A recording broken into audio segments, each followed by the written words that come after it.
네, 인사하겠습니다. 반갑습니다. 사랑합니다. 더우시죠? 안 더우신가요? 더워요. 예. 무척 덥습니다. 제가 가운을 입었는데 지금까지는 이 가운 안에 양복도 다 입었습니다. 근데 오늘은 양복을 벗고 와이셔츠 위에다가 이 가운을 입었습니다. 처음 있는 일인데 제가 더위를 잘 않거든요. 웬간하면 견뎌내는데 올 여름은 견디기가 참 어렵습니다. 참 어렵죠? 오늘 기온이 36도가 넘어간다고 합니다. 대전 폭염경보가 발령됐다고 합니다. 뭐 다 마찬가지이겠지만 어르신들 이 더위를 잘 넘기시기를 바랍니다. 참 어떻게 해야 이 더위를 견딜 수 있을지 제가 뭐 방법은 없지만 아무튼 스트레스 받지 마시고 더운 곳에 가지 마시고 쉬었으면 참 좋으실 터인데 그러지 못한 분도 계셔서 걱정이 됩니다. 하나님께서 보호해 주시기를 바라는 마음입니다. 지금 우리가 예레미야를 읽고 있는데 오늘 본문만 읽으면 이게 무슨 말인지 잘 모르실 거예요. 그래서 제가 간략하게 이 배경 설명을 드리면 유다가 있죠.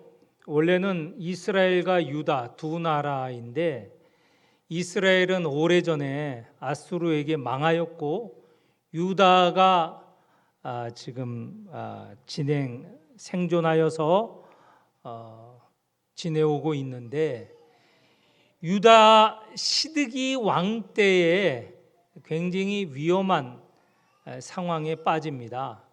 그때 상황은 북쪽에 있는 바벨론이 강력한 제국을 이루고 남쪽으로 남하여서 여러 나라를 정복하고 있었던 시기입니다. 가장 남쪽에 있는 나라 애굽도 강력한 나라였죠.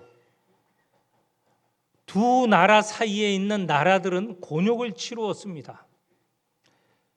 바벨론과 그리고 애굽 사이에 있는 나라들은 참 어렵게 지낼 수밖에 없었습니다.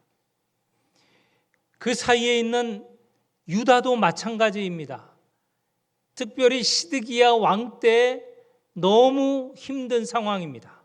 왜냐하면 시드기야 왕은 북쪽 바벨론 제국이 왕으로 세웠는데 이 시드기야가 자기를 세운 바벨론을 거역하고 남쪽과 관계를 맺고 싶어 해요. 그러니까 유다는 북쪽이든 남쪽이든 강대국에 의존하려는 그런 상황이었습니다. 그 시기에 예레미야가 선지자로 조만간 유다는 바벨론 제국에 의해서 망할 것이다. 그런데 망할 때에 저항하지 말고 그 상황을 잘 받아들여라 라고 예언을 했습니다. 그러면 애국심에 충만한 사람들은 예레미야를 미워하겠죠. 아니 우리가 독립하여 나라를 유지해야 되는데 북쪽 바벨론에게 망한다고 하니 저는 배신자다, 반역자다 이렇게 하여서 예레미야를 탄압하고 때로는 나올 수 없는 감옥에 가두기도 하고 그랬습니다. 이것만 보면 예레미야가 말하는 것들이 잘 이해가 안 되고 그 다음에 받아들이기 어렵습니다. 왜 유다가 망한다고 하느냐? 바벨론에게 망하는 것이 아니고 오히려 잘 싸워 이겨낼 수 있도록 말을 하는 게 좋지 않느냐? 그런데 그 당시 유다의 상황은요, 왕으로부터 시작해서 모든 백성이 하나님 말씀을 듣지 않았습니다. 이방 신을 섬겼습니다. 하나님은 잊혀졌어요. 이방의 신을 섬기고 이방 풍습을 따랐습니다. 백성들 간에는 갈등이 있었습니다. 힘 있는 자가 힘 없는 자를 누르고, 그리고 종으로 삼고, 그러니 이 백성 사이에서도 갈등이 있고, 나라 유다 전체는 하나님 말씀을 듣지 않는 그런 상황이었습니다. 그래서 하나님께서 유다를 심판하시겠다, 한두 차례도 아니고 한두 왕에게 얘기한 게 아닙니다. 계속 너희들이 나를 따르지 않는다면, 순종하지 않는다면, 말씀을 따르지 않는다면 망할 것이다. 예레미야에게도 같은 말씀이에요. 너희가 돌이키면 내가 너에게 내릴 심판을 내리지 않겠지만 너희가 돌이키지 않으면 심판이 있을 것이다. 예레미야에게도 같은 말을 주셨어요. 그런데 유다는 이렇게 예레미야를 통해서 주신 하나님의 말씀을 들으려고는 안 하고 우리는 안 망할 거다라는 거예요. 그런 생각만 가지고 예레미야가 말하는 것, 너희들은 너희를 심판하려 하는 바벨론에게 저항하지 말라. 그러면 너희들이 정말 큰 재난을 당할 것이다.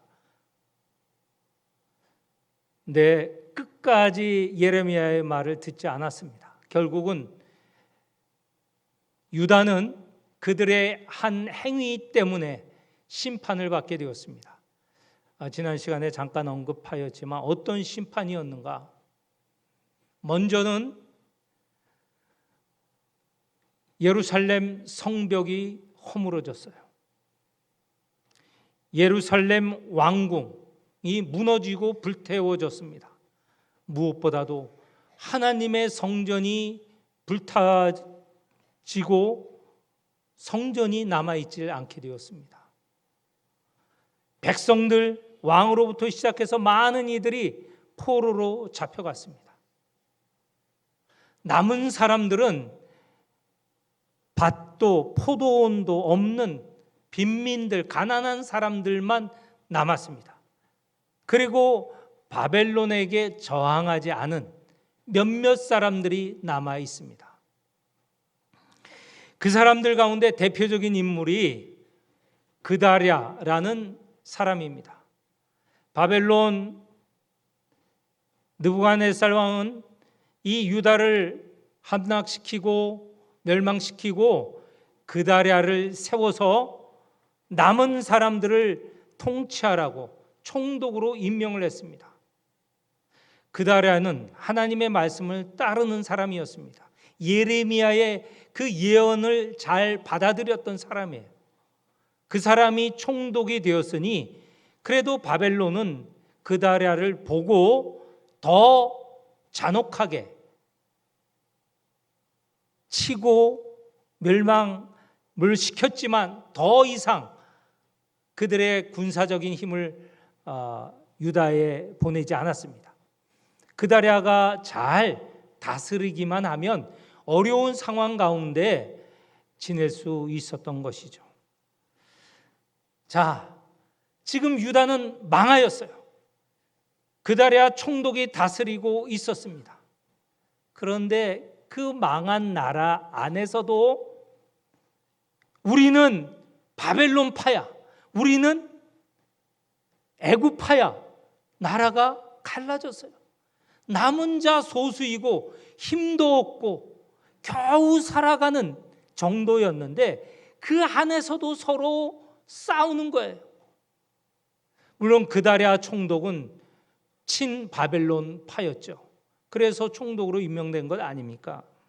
또 그 밑에 있는 유력자 몇 사람이 있었는데 이스마엘이라고 한 사람은 바벨론도 아니고 애굽도 아니고 이거는 또 다른 나라 암몬파였어요. 암몬파. 그래서 시시때때로 바벨론 파인 총독 그다랴를 죽이려고 했습니다. 이렇게 그다랴를 죽이려고 한 이스마엘 말고 또 한 사람이 있어요. 요하난. 이 사람은 친애굽파예요. 그러니까 지금 유력자 3명을 말씀을 드렸어요. 총독은 친바벨론파, 그 밑에 있는 두 유력자 중에 한 사람 이스마엘은 암몬파, 또 한 사람 요하나는 애굽파. 나라가 되겠습니까? 망한 나라고 이제 얼마 남지 않는 상황인데 이게 유지가 될 수 있겠어요? 하나로 똘똘 뭉쳐서 하나님의 말씀을 듣고 하나님의 말씀에 따라 나라를, 그나마 망한 나라, 이 총독이 지배하는 나라에 운영되어야 살아갈 수 있는데 그 안에서도 서로 쌈박질을 하는 거예요. 친암몬파인 이스마엘이 총독인 그다랴를 암살했습니다. 암살하고 동시에 이 바벨론이 남겨둔 군사까지도 죽였습니다. 아니, 막강한 제국 바벨론, 그 파인 총독과 그 바벨론 사람 군사를 죽였으니 얼마나 또 위태한 지경에 빠져 있겠습니까?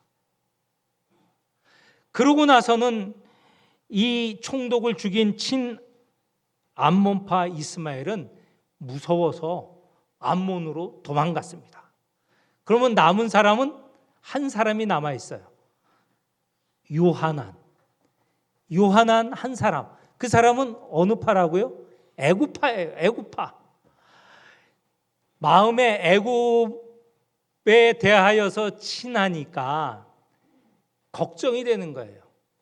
바벨론이 군사를 몰고 와서 우리를 칠 것이다. 그렇지 않아도 그들은 이 예루살렘이 무너지던 비극을 경험하였어요. 어마어마한 비극이었거든요. 그냥 예루살렘이 무너졌다 정도가 아니고 하나님의 성전이 무너졌고요, 불태워졌고 모든 게 불태워졌고, 문제는 그들이 이 예루살렘이 무너지기까지 18개월 동안 바벨론에게 저항하였는데, 오랫동안 저항했죠. 강대한 제국에 대항해서 오랫동안 저항을 했어요. 그런데 그 저항하는 가운데 식량도 없죠, 군사도 없죠. 그러니까 성문만 닫고 저항을 하는데 나중에 식량이 없어서 부모가 자식을 잡아서 먹는 일도 있었습니다. 얼마나 큰 비극입니까? 그 비극 끝에 이제 나라가 망하였고, 그래도 바벨론 총독이 세운 그 총독이 있어서 겨우겨우 지내고 있는데, 그 총독과 바벨론 군대를 죽였으니 얼마나 무서웠겠어요.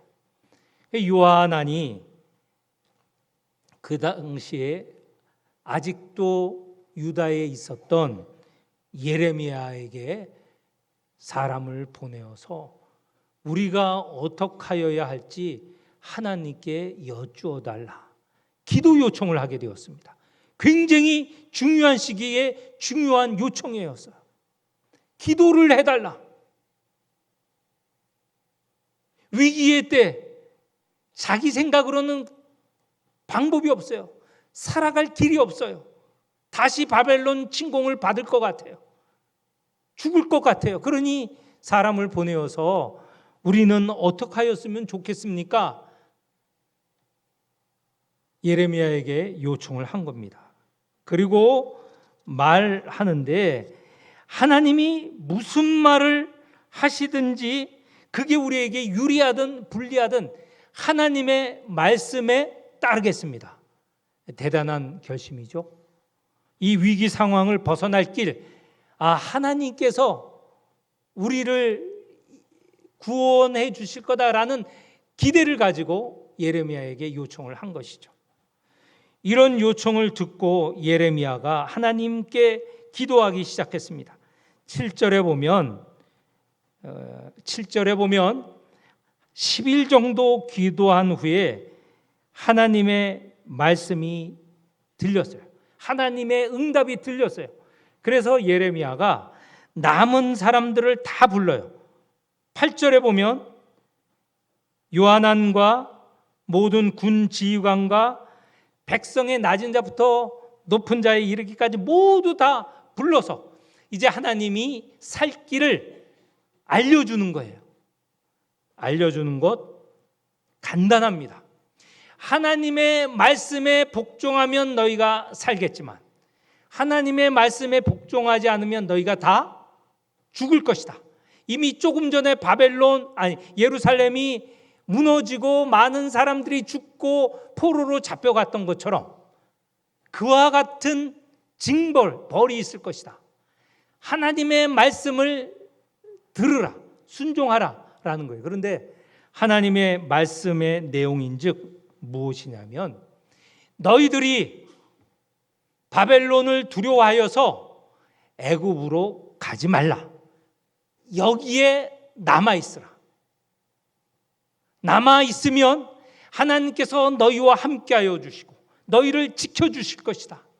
그런데 너희가 두려워서 이 자리 유다를 떠나서 애굽으로 도망가게 되면 너희들은 조금 전에 너희 나라가 망하였던 것처럼 거기까지도 바벨론이 찾아가서 너희를 망하게 할 것이다.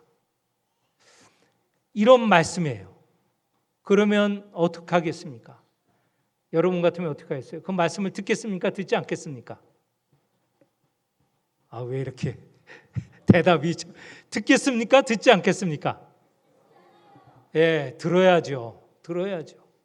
하나님의 말씀인데, 살 길인데. 그런데 요하나는 무슨 말씀이든 따르겠다고 결심을 했잖아요. 그런데 이 말씀을 들으면서 또 속셈이 작용합니다. 이 요하난이라는 사람은 머리가 좋아요. 그 좋은 내용은 나중에 여러분이 이 성경을 읽어보시면 알 터인데 친애굽파야라고 했잖아요. 이 지금 예레미야가 말하는 것은 하나님의 말씀이 아니야, 거짓말이야 하면서 예레미야의 말을 따르지 않으려고 했습니다. 너희들이 이 말씀, 어떤 말씀이든지 따르겠다고 했는데 요하나는 자기가 그 말씀을, 하나님의 말씀을 듣고 자기가 판단하는 거예요. 애굽군이 올 텐데 우리가 그냥 여기 있으면 우리 몽땅 다 살해를 당할 텐데, 죽임을 당할 텐데 어떻게 살아날 수 있지? 아니야. 예레미야가 말하는 거짓말이야. 애굽으로 가야 돼. 그래서 모든 사람을 다 끌고, 심지어는 예언을 한 예레미야까지 끌고 애굽으로 도망을 갑니다. 우리가 읽은 본문 다음 본문 43장 44장에 보면 요하난이 이 백성을 끌고 애굽으로 도망가는 내용, 거기에 거주하는 내용이 있습니다. 애굽으로 도망가면서 얼마나 무서워하였냐면 애굽의 어느 한 지역에 정착하는 게 아니고 애굽에서도 저 북쪽부터 저 남쪽까지 그냥 뿔뿔이 헤어지게 된 거예요. 그만큼 바벨론을 두려워했고 그 두려움 때문에 애굽으로 도망간 것이고 거기서도 뿔뿔이 헤어졌습니다. 그들의 마지막은 무엇이냐? 44장 이하의 말씀 보면 하나님께서 바벨론군을 사용하셔서 느부갓네살 왕이 인도하여 유다를 지나쳐 애굽으로까지 내려가고 애굽을 철저하게 파괴하는 내용이 나옵니다. 애굽도 이 예루살렘이 무너졌던 것처럼 거기에 칼과 기근과 전염병이 애굽을 덮치게 돼요. 애굽도 망하게 됩니다. 철저하게 무너지게 됩니다. 말씀을 정리하고 결론을 내겠습니다. 요하난, 그는 비상한 머리를 갖고 당시에 이 국제 정세를 잘 파악을 해서 자기의 생각대로 이 모면을 하려고 했습니다. 그의 생각은 먼저는 예레미야에게 부탁을 했어요. 하나님의 말씀이 무엇인지. 그런데 그 더 깊은 속셈은 하나님 말씀보다 자기가 생각하는 자기의 셈법에 따르면 당연히 애굽으로 도망가야 된다는 것입니다. 왜냐하면 이스마엘, 자기가 원하지 않는 인물 이스마엘이 그다랴 바벨론파 총독을 죽이고 또 바벨론 군사까지 죽였어요. 우리는 망할 거야. 여기 있으면 안 돼. 그 계산으로 애굽으로 내려가는 겁니다. 내려가는 길이 살 길이라고 생각했어요. 그러면서도 예레미야에게 보낸 이유는 뭐냐? 하나님의 말씀을 들으려고 한 게 아니라 그 예레미야 입을 통하여서 하나님께서 애굽으로 가게 하신다라는 것을 자기 합리화로 자기가 생각한 것을 맞다라고 인정을 받으려고 했던 것입니다. 여기서 결론입니다.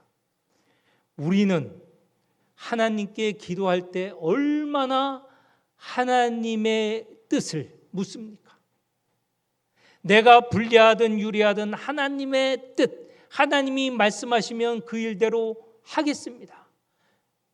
좋든 좋지 않든 그 말씀을 지키겠습니다. 따르겠습니다. 하고 있는지, 아니면 내 셈법, 내 속셈은 다 있어요.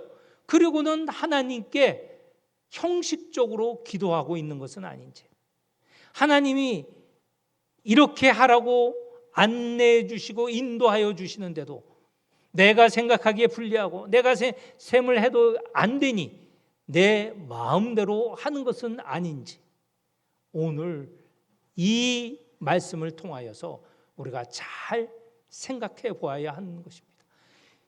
먼저는 하나님, 먼저는 하나님의 뜻, 먼저는 하나님의 말씀이고 거기에 따라서 나의 의도, 나의 속셈, 나의 의지가 굽혀져야 합니다. 복종하여야 합니다. 기도하겠습니다. 하나님 아버지, 늘 하나님의 말씀을 듣고 그 말씀대로 행하려는 성도들이 되게 하여 주옵소서. 우리의 뜻이 아닌 하나님의 뜻을 찾게 하여 주옵소서. 그것이 우리의 살 길이고 우리가 지혜롭게 되는 길임을 고백합니다. 우리를 인도하여 주옵소서. 예수님 이름으로 기도합니다. 아멘.